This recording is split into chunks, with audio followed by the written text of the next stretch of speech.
you'd like, you can turn to John chapter 6. That's where I'll be taking most of my text from. John chapter 6 describes, at the beginning of the book, or of the chapter, it describes the feeding of the 5,000, where Jesus takes some bread and some fish and multiplies them to feed a crowd. And that's one of the most famous stories of the Gospels. Um, and it became famous quite immediately. What happened in the aftermath of that event was more crowds continued to gather, so much so that Jesus had to kind of escape and get out of there. He went across the Sea of Galilee, and they kept looking for him. Eventually, they found him, and they said, "Why'd you run away? What are you doing here?" And he gives them an answer in verse 26. He says, "Truly I say to you, you are seeking me not because you saw signs, but because you ate your fill of the loaves. Do not labor for the food that perishes, but for the food that endures to eternal life, which the Son of Man will give to you. For on him God the Father has set his seal." Then they said to him, "What must we do to be doing the works of God?" And Jesus answered them, "This is the work of God, that you believe in him whom he has sent." So they said to him, "Then what sign do you do that we may see and believe you? What work will you perform? Our fathers ate the manna in the wilderness, as it is written, he gave them bread from heaven to eat." Jesus then said to them, "Truly, truly, I say to you, it was not Moses who gave you the bread from heaven, but my Father gives you the true bread from heaven. For the bread of God is he who comes down from heaven and gives life to the world." They said to him, "Sir, give us this bread always." Jesus said to them, "I am the bread of life. Whoever comes to me shall not hunger, and whoever believes in me shall never thirst. But I said to you that you have seen me and yet do not believe. All that the Father gives me will come to me, and whoever comes to me I will never cast out. For I have come down from heaven not to do my own will, but the will of him who sent me. And this is the will of him who sent me, that I should lose nothing of all that he has given me, but raise it up on the last day.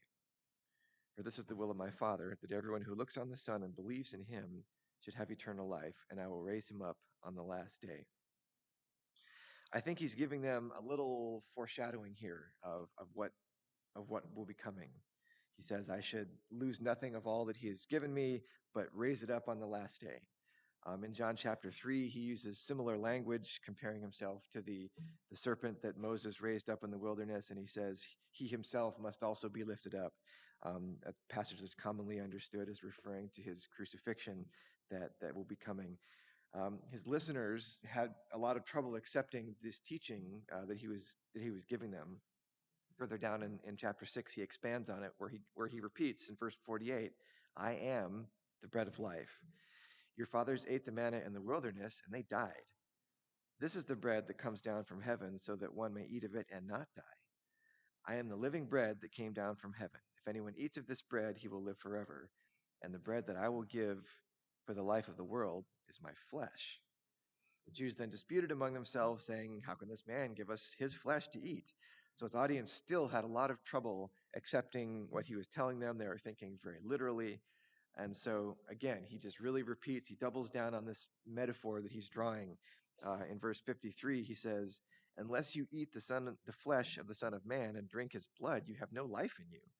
Whoever feeds on my flesh and drinks on my blood has eternal life, and I will raise him up on the last day. For my flesh is true food, and my blood is true drink.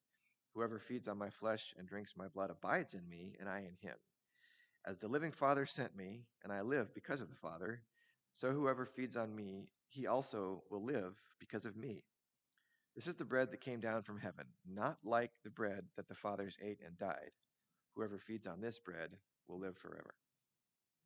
He's making a really big effort to emphasize that he's not talking about physical bread. He's not talking about he gives them the example of the manna that God sent to the Jews that was literal bread that, was meant to keep them physically alive during the time of Moses, but it was ultimately inadequate, right? The people who ate it, they died. And indeed, an entire generation of them, they ate this bread, but then they died out in the wilderness.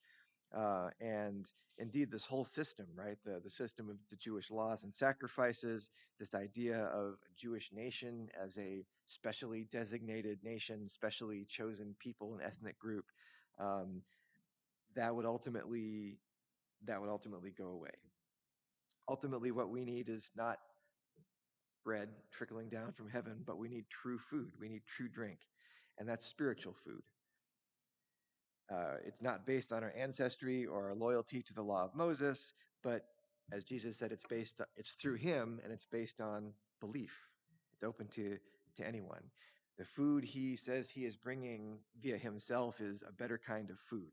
But he does draw this sort of extended parallel, this analogy to all of these elements of the Jewish tradition, right? He's talking about the bread that came from God in the wilderness, and and then he's referring to himself as being a better form of this bread.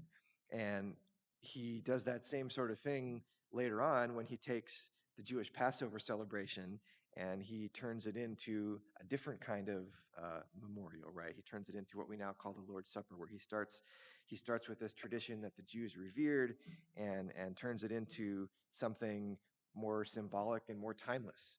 And again, it's not the literal body and blood that we literally consume, but we have the spiritual meaning that reminds us of the true bread, and it reminds us that it comes through Jesus, through our belief in him.